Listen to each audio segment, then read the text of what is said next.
Hello and welcome to this 1-minute video. Now we are going to restore something from our VPC. You can see that the job is running. Now I'm going to behave like, I don't know, like randomly do some random change on one of my security policy groups.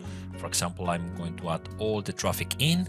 Now, if I go back into my Veeam backup for AWS, I will click this really useful button, which says compare, and it's telling me that I have a new security group and I have some changes.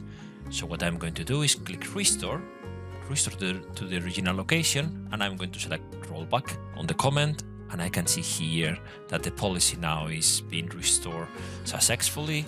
And I can see as well that I can export, compare, remove, restore some selected items. So we can do really granular restores for anything inside our VPC.